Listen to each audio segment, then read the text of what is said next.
guys! Good morning! Today is Friday at pag Friday, alam niyo na tomorrow is the rest day! Ang ating chika for today's video ay kung ano yung mga ganap natin nung nasa training room pa lang kami. Highlights moments namin nung nagtitraining pa lang kami. So, start tayo dun sa first day natin. Nung first day kasi namin is tatlo kami magkakasama. Si Tella Marie, si Jenny Marie, tas ako. Tatlo lang kami kasi kami ni Tella, kaibigan kami since McDo pa lang. Same hire date kami. Nauna lang siya sa akin ng 4 months, nag-resign. Tapos, yun nga, nag-try siya sa ibang company ng BPO din. Tapos pares pa kami na trainer nun. Di lang siya nakapag-focus masyado dun sa pag-train ng mga new hire kasi siya, working student siya. Ako lang madami batch na na-train ganyan. Going back, pasok na kami ng trainer namin sa training room. Pinapili kami ng PC. Ako as hindi talaga ako magaling sa mga computer na yan. Like maalam pag may mga problema. Sabi ko, tell mo katabi tayo, ganyan. Sabi, ganyan. Ayun na, napili namin yun sa pinaka first row. Tapos bandang dulo. So umupo kami si Jenny Marie, ako, tapos si Tella. Tapos nung bubuksan na bed, nakaupo na lahat, okay na lahat. Tapos isa na lang yung bakante doon. Shoota, nagkataon pa na yung akin, may sira. Wala ko nagawa, lumipat ako doon. Kabado ako, syempre kasi nga, first time ko, tapos ang layo ko sa kanya. Pang 3 na row. Ko dun, silip-silip lang ako dun kay Tella kasi nga, wala namang problema dun sa nilipatan ko. Kaya ang ginawa ni Tella kasi nga, alam niya na, hindi ko kasi alam pag may mga problema. Ginawa niya, inayos-ayos niya, hindi siya tumigil nun, sige kalikot ng computer. Hanggang sa naayos na, parang siguro 2 hours ata or 3 hours. Okay na. Nakalipat na ako, magkakatabi na kami. Tapos that time, syempre, introduce yourself. Tapos wave, ay nagpakilala siya. Tapos, ayun, kontesera rin pala. Pero sa kanila lang, kasi Muslim siya, diba? Sa kanila lang, sa Maranao, nung high school siya, marampa-rampa yun. Kaya tapos ang ganda ng boses ni Bading. Halik sa Hangin by KZ Tandingan, yun. Kinanta niya. Tapos, ayun, ang ganda ng ni Bakla, ng boss ni Bakla. Kaya pa siya nun, pero shoota, pag naging close mo yun, lahat ng kalokohan talaga. Muslim yun, Pero parang hindi Muslim pag kumilos. Kaya nga inasar namin yun siya na half Muslim lang kasi half siya, diba? Half Muslim lang siya kasi hindi siya katulad nung pinsan niya, si Ate Jonaid na very mahinhin, yung gano'n, tapos gano'n lang yung tawa niya, tapos mahinhin lang talaga siya. Diba, mostly, gano'n yung mga Muslim. Tapos si Hafsa, hindi, talagang, yan siya. Sige, ang chika kung saan-saan, gano'n. Pero, that time hindi pa kami masyado kasi nasa ibang row sila ng training namin. Tapos, every break, di ba, ang break namin kasi 15, 1 hour lunch, tas 15 break ulit, 15 minutes. So, sa 15 minutes, usually, dinadagdagan yun ng trainer namin. Like, hanggang 20 minutes o kaya 25 minutes, ganyan. Parang niya sa amin. Kasi since wala pa naman kami masyadong ginagawa noon. First break pa lang ng 15 minutes or 20 minutes nga, kumakain na kami para kapag lunch namin, which is yung 1 hour, makakatulog kami, ganyan. Tapos, may pakulo si trainer namin. Kapag late ka, magpe-perform ka. Ayan. Tatawa na ako agad. Tapos, tatawa ako, shoot. Ayun na nga. Pag late ka, magpe-perform ka. Tapos na-late kami doon. One time lang. Kami ni Tella, ako, tapos si Si kasi, nandyan siya. Like, basta, sobrang hining niya gumalaw. Mahinin, mabagal, ganon. Tapos siguro nahihiya siya kumanta. Nakatayo lang siya, pero kami lang ni Tella yung kumakanta. Tumatawa-tawa lang siya.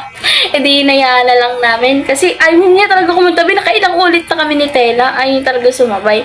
Wala na. Okay na. Tapos na yung punishment. Tapos meron kami isang ka-wave. Lagi siyang nalilate. Tapos, syempre, kailangan mag-perform para fair, diba? Tapos sabi niya, anong gagawin ko? Wala akong talent. Tapos biglang nagulat kami, Nagulat kami, biglang siya. I-emote siya doon na, parang baliw-baliwan, ganun.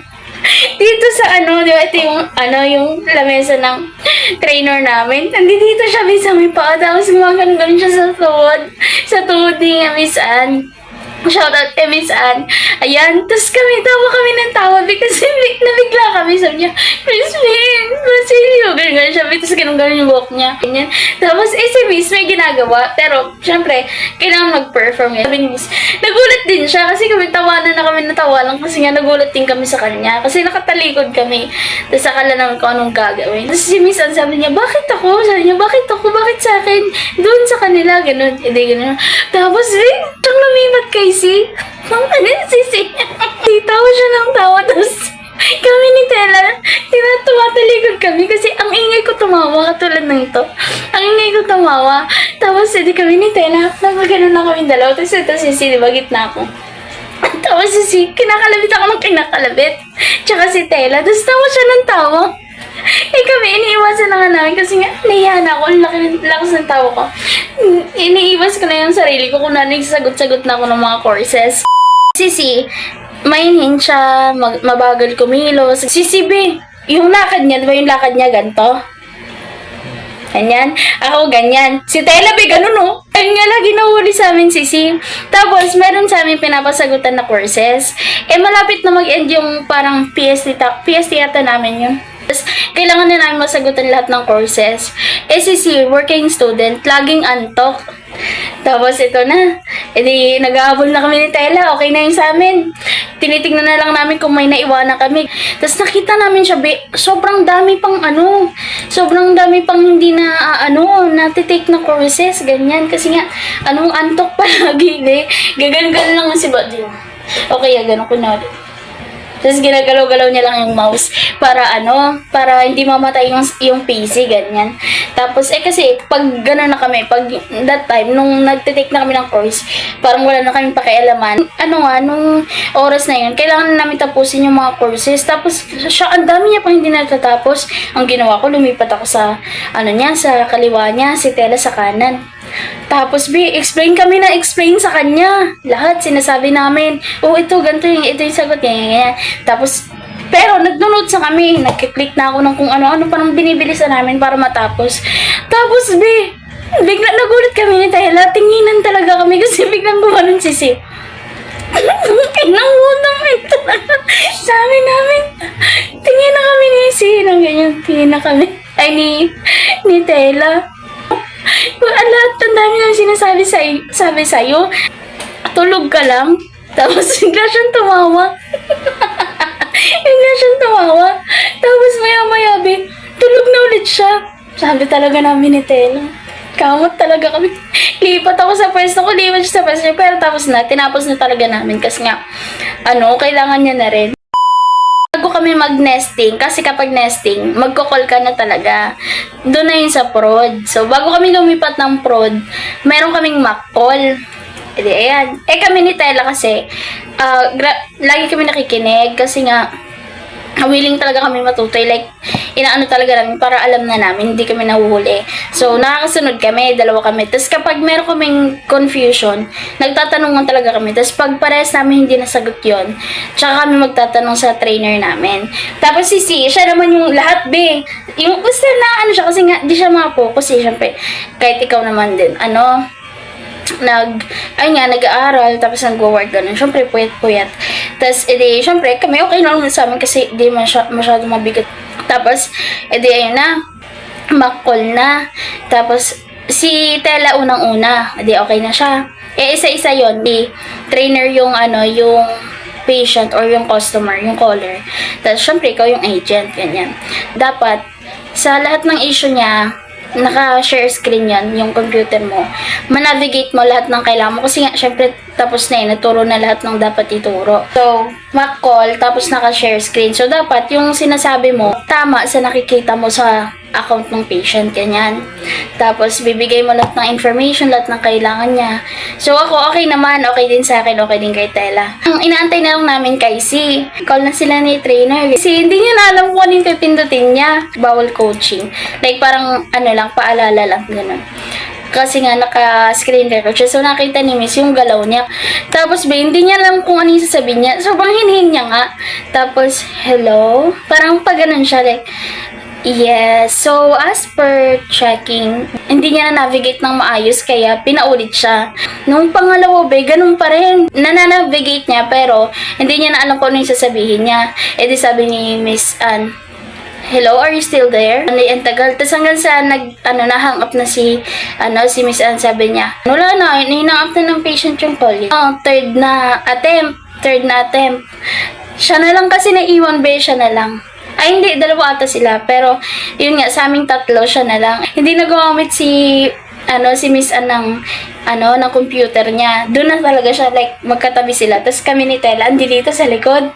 Tapos, gano'n na naman, be. Hindi niya na naman, sabi niya, hello, are you still there? Sabi ni Miss Ann. Sabi niya, yes, I'm still there. Sabi niya. Tapos tawanan na kami sa likod. Nagtingin na kami si Miss Ann, ako, si Tela. Nagtawanan kami. Sabi ko, saan ka doon? Saan ka doon? Kasi sabi niya, yes, I'm still there. Ganyan. Hindi, tawa na kami ng tawa noon. Tapos si Miss Ann. Tapos ang ginawa ni Miss Ann, hinayaan niya na, like, binigyan niya chance kasi meron pa naman kaming nesting. So, yung nesting naman is dun ka na talaga handle ng totoong call, magna-navigate din ng tool. So, syempre, may enhancement kasi lagi ka na may call. So, nesting namin, okay naman, hindi naman siya nahirapan na. Kumbaga, naka-pick up na rin siya. So, lahat kami graduate ng nesting. Okay na kami, like, lahat okay na, parang 10 months kami noon, 10 months. Nilayo siya sa amin kasi iba yung boss niya. Nilayo siya sa amin. Yung bay namin, magkatabi ka lang kami ni Tela. Yung bay namin, ito yung supervisor ko, tapos siya naman dito, like, pang-up. Si Tela ako, si Hafsa, tapos si Boss Ans, yung supervisor ni Tela. So hindi kami naalis. Siya lang ang naiba ng bay. Kasi nga, kinuha siya ng supervisor niya. Naka-off si Tel, nasira yung PC niya. Pinalipat namin siya doon sa katabi ko sa pwesto ni Tela. Tapos, be, nagulat ako. Bigla siyang tumawa. Patapos na yung call. Tapos, sabi ko, bakit? Ano na yun? Tapos, be, yun pala. Di ba sabi ko sa inyo, slow sisi?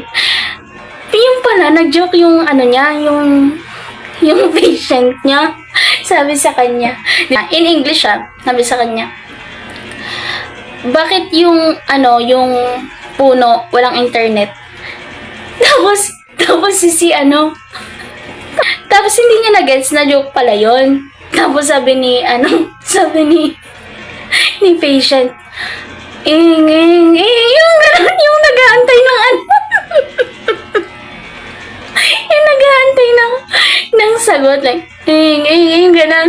Tapos sabi yung gano'ng effect na parang nag-aantay. Sabi ni patient, give up? Gumanon. Tapos sabi ni Siva naman, sabi kasi ni patient, it's a joke. Sabi ni si, oh, that's cute joke. Sabi yung ganun. Tapos hindi, parang dined mo na lang ni patient kasi nga, ay, hindi niya pa na naintindihan. Parang siguro ganun na sa isip, dined mo niya lang. Tapos nung nag-closing spell na siya, pag-end ng call, tsaka siya tawa ng tawa. Kaya sabi ko, bakit dapat ka tawa-tawa? So, sinerch niya yung sinerch niya yung joke. Sabi niya, Y3 don't have internet. Sabi niya. Tapos ang sagot doon, because 3 is always lagging in. Tapos, tawa ko na tawa sa kanya kasi kwento niya talaga sa akin. Pagka-close na, pagka-end ng call, tsaka niya lang naintindihan lahat. Hinayaan niya si patient na mag-antay ba ng sagot sa kanya, kala ni patient na gets niya. Nung na-realize ni patient na, ay, hindi niya na-gets, dead man na lang. Hinayaan na doon. Tapos tawa kasi tawa talaga siya ng tawa. Parang bihira lang kasi siya tumawa ng ganong kalakas. Tapos yung pala, end ng call, tsaka niya palang na-gets yung joke. Tapos sinitch niya. Sa co-pilot, tawa ko ng tawa. Wait lang, may call.